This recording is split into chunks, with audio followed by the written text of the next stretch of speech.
امریکی صدر اور دنیا کہتی ہے کہ آبنائے ہرمز پہ ایران کا کنٹرول نہیں ہونا چاہیے۔ آپریشن ارنسٹ ول۔ واشنگٹن کا تہران کے لیے پیغام صاف تھا کہ ایران کا نہیں، اس آبی گزرگاہ پر امریکہ کا کنٹرول ہے۔ آج ہی امریکی انٹیلیجنس نے تصدیق کی ہے کہ ایران آبنائے ہرمز میں ماہم 3 اور ماہم 7 نامی بارودی سنگیں بچھا چکا ہے۔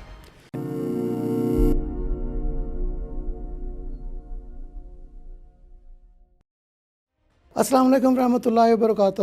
محترم ناظرین، لاہور سے چینل دی لاسٹ ڈان کے ساتھ آپ کی خدمت میں حاضر ہوں۔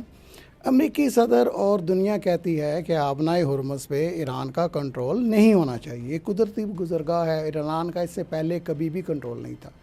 یہ بات تاریخ کی روشنی میں غلط ثابت ہوئی ہے۔ ایران اس سے پہلے بھی آبنائے ہرمز میں بارودی سرنگیں بچھا چکا ہے، یہ پہلی دفعہ نہیں ہوا، اور اس نے اس وقت بھی دنیا کے سب سے طاقتور بحریہ یعنی امریکی بحریہ کو شرمندہ کیا تھا۔ جی ہاں ناظرین، یہ سن 1987 کی بات ہے، آج سے تقریباً 38 برس پہلے۔ حکمت عملی آج بھی وہی ہے۔ 24 جولائی 1987 آپریشن ارنسٹ ول۔ امریکی بحریہ خلیج کے راستے امریکی پرچم تلے لائے گئے کویتی آئل ٹینکروں کو بحفاظت لے جا رہی تھی۔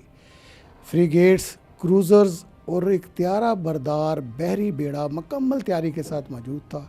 واشنگٹن کا تہران کے لیے پیغام صاف تھا کہ ایران کا نہیں، اس آبی گزرگاہ پر امریکہ کا کنٹرول ہے۔ قافلے کی رات سے ایک رات پہلے ایرانی پاسداران انقلاب کی ایک خصوصی یونٹ فارس جزیرے سے چھوٹی کشتیوں میں خاموشی سے نکلی اور راستے کے آر پار 9 میل تک تقریباً ہر 500 گز کے فاصلے پر بارودی سرنگیں بچھا دیں۔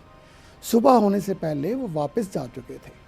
اگلی صبح سپر ٹینکر، کویتی سپر ٹینکر برجٹن، جو 4,14,000 ٹن وزنی تھا، کویت کے بحری بیڑے کا سب سے بڑا جہاز، اور اس وقت وہ امریکی پرچم تلے سفر کر رہا تھا، انہی سرنگوں میں سے ایک سے ٹکرا گیا۔ دھماکے نے اس کے ڈھانچے میں 30 فٹ چوڑا شگاف ڈال دیا۔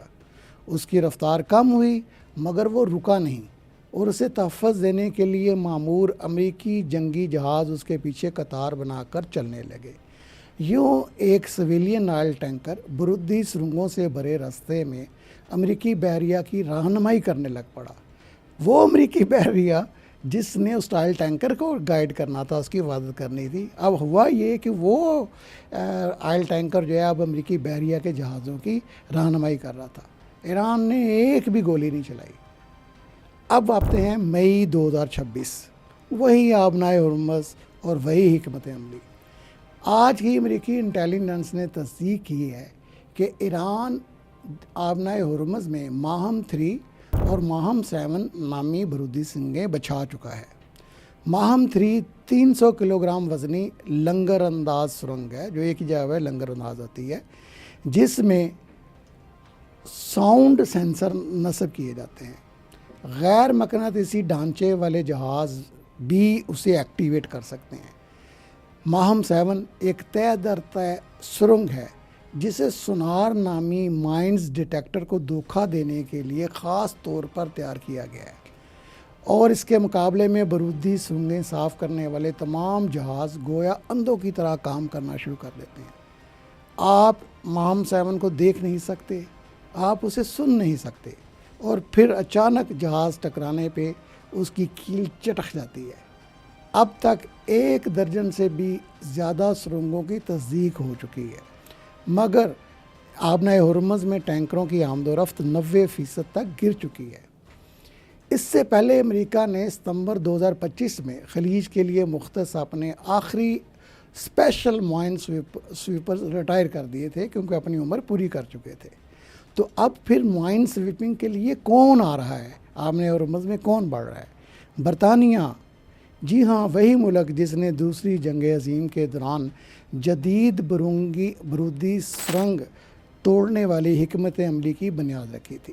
جرمنی نے برطانیہ کے ساحلوں کے قریب مقناطیسی سرنگیں بچھا کر بڑے بندرگاہی مراکز کو مفلوج کر دیا تھا، پورٹس ماؤتھ میں HMS ورنر کے برطانوی سائنسدانوں نے ہی اس مسئلے کا حل نکالا تھا۔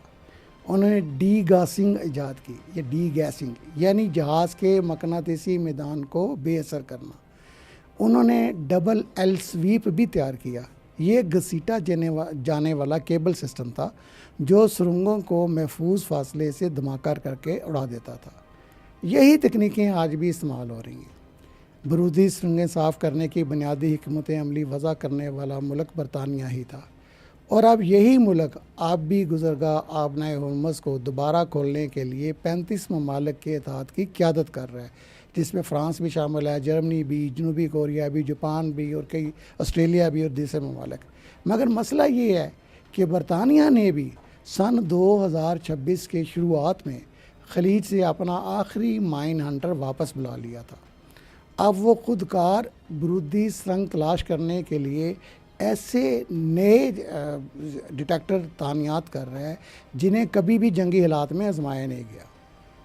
غور کریں، 35 ممالک، لیکن موقع پر ایک بھی مصدقہ ٹیسٹڈ ویریفائڈ مائن سویپر موجود نہیں ہے، اور سامنے وہ آبنائے ہرمز ہے جس سے دنیا کے 5% حصے کے برابر تیل گزرتا ہے۔